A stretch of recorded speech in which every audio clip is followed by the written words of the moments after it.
Hello, আমি শিল্পা আর আমার YouTube চ্যানেলে সবাইকে ওয়েলকাম। প্রতিদিনের মতো আমি সকালে ঘুম থেকে উঠে ফ্রেশ হয়ে ঠাকুরকে পুজো দিয়ে খেতে বসে গেছি। আর আজকের মেনুতে ছিল আলু সেদ্ধ আর সয়াবিন ঝোল। এই দিয়ে আমি আমার খাবারটা কমপ্লিট করলাম। তারপর আমি বেরিয়ে পড়েছি ইউনিভার্সিটি যাওয়ার উদ্দেশ্যে। দেখো, তোমাদের সঙ্গে কথা বলতে বলতে আমি পৌঁছে গেলাম। আর পৌঁছে গিয়েই আমি আমার সখীগণদের তোমাদের দেখিয়ে দিলাম। আর তোমরা তো দেখতেই পেলে আরেকজন কিভাবে ডিস্টার্ব করতে ব্যস্ত ছিল। আর অনেকক্ষণ বসার পর জানতে পারলাম আমাদের নাকি ক্লাস হবে না, তাই সবাই মিলে ডিসিশন নিলাম কাছাকাছি কোথাও থেকে একটা ঘুরে আসা যাক। তারপর এই রোদে সবাই মিলে বেরিয়ে পড়লাম সৃজনী শিল্পগ্রাম যাওয়ার উদ্দেশ্যে, যেহেতু ওটা আমাদের ইউনিভার্সিটির খুবই কাছে ছিল। আর সবাই হাঁটতে হাঁটতে পৌঁছে গেলাম। আর সেখানে গিয়ে আমাদের সবার আইডি প্রুফগুলো দেখিয়ে টিকিটগুলো কালেক্ট করে নিলাম। আর এখানে ঢুকতেই এই আর্টগুলো সবার আগে চোখে পড়লো। যদিও এর আগে আমি তোমাদের সঙ্গে শেয়ার করেছি, বাট আজকে যেহেতু বান্ধবীদের সঙ্গে এসেছি তাই আরেকবার বলে দিলাম। তো চলো এবার ভেতরে ঢোকা যাক। আগের ভিডিওতে যেগুলো তোমাদের সঙ্গে শেয়ার করিনি সেগুলো সব এই ভিডিওতে শেয়ার করলাম, আর তোমরা পুরো ভিডিওটা স্কিপ না করে দেখতে থাকো। এখানে এসে এই বুদ্ধ মূর্তিটা দেখে একদম শান্তি লাগলো। পুরো জায়গাটা একটা আলাদা পিসফুল ভাইব দিচ্ছিল।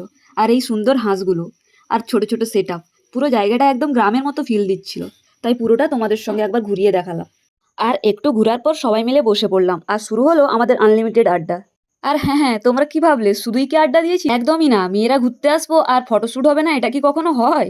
এখানে আমি একমাত্র ফটোগ্রাফার ছিলাম আর সবাই ছিল আমার এক একটা মডেল। ফটোশ্যুট শেষ করার পর আবার একটু এক্সপ্লোর করলাম। তারপর আমি এই দোকানগুলো এলাম, যদিও এখান থেকে কিছু কিনতাম না, বাট তোমাদের সঙ্গে শেয়ার করবো বলে পুরোটা দেখালাম।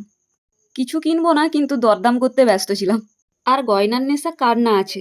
দেখুন এই হ্যান্ডক্রাফটেড কালেকশনগুলো কত সুন্দর দেখাচ্ছে। এথনিক বা ওয়েস্টার্ন সব আউটফিটের সঙ্গে কিন্তু এগুলো জাস্ট দারুণ মানিয়ে যায়। তাই এখানে বসে বসে আমি সব কালেকশনগুলো ভালোভাবে দেখছিলাম এবং তোমাদেরকেও দেখালাম। তোমরাই কমেন্ট করে বলো কেমন লাগছে জুয়েলারিগুলো। তারপর তো জুয়েলারির পার্ট শেষ করে চলে এসেছিলাম ড্রেস দেখতে। আর এখান থেকে কিন্তু আমি একটা ওয়ান পিস নিয়েছি, যেটা হাতে ধরে আছি দেখো। দুটো পছন্দ হয়েছিল কিন্তু একটা বড় হয়ে গেছিলো, তাই এইটাই নিলাম। তোমরাই কমেন্ট করে বলো আমার ড্রেসটা কেমন লাগছে।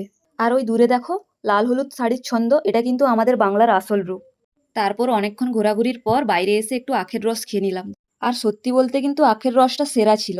তারপর সবাই মিলে খাওয়া দাওয়া কমপ্লিট করার পর বাড়ির পথে রওনা দিলাম। আজকের মতন ভিডিওটি এই পর্যন্ত ছিল। ভালো লাগলে লাইক কমেন্ট শেয়ার আর সাবস্ক্রাইব করে দিও, আর কোথাও ভুল ত্রুটি হলে ক্ষমা করে দিও। টাটা।